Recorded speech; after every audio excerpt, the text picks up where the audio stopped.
This is goethite. Now, before I unpack this material, let's touch on pronunciation because there is an entire legion of people on the internet and in real life that will give you a hard time about the pronunciation of this material.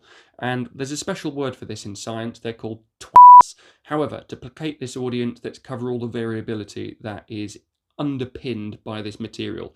There's goethite, which is often used in American English. There's goethite, which is similar but has a softer G, and some folks, like myself, on occasion, because even I go back and forth on the pronunciation on this one, is goethite. It's less common, but you'll hear it occasionally.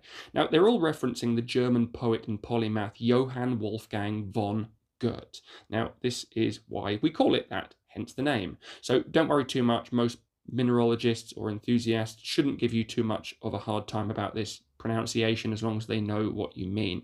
Now, goethite is an iron oxyhydroxide mineral with the formula thus.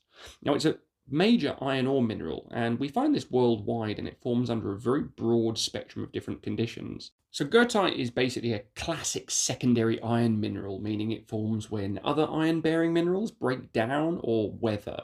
So it can form as a result of weathering and oxidation. This is probably the chief way that this forms. So this is when primary iron minerals like magnetite, pyrite, siderite get exposed to oxygen and water, and then they alter into goethite, goethite, however you fancy pronouncing it.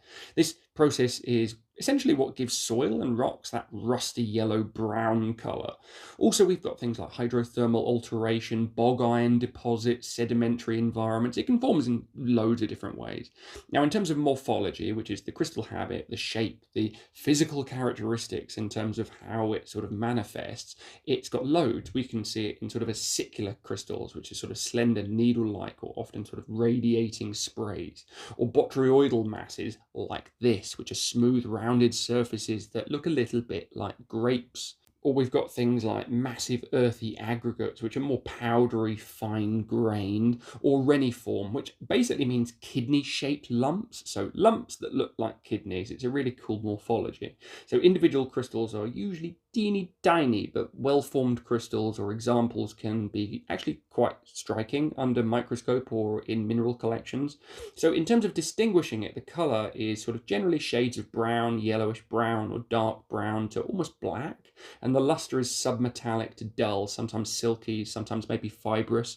And the streak, so if you're streaking this across an unglazed porcelain plate, it should exhibit sort of a brownish yellow. And it's generally about a 5 to a 5.5 on the Mohs scale, so softer than things like hematite, which it occasionally gets confused with. So goethite, goethite, goethite, however you fancy pronouncing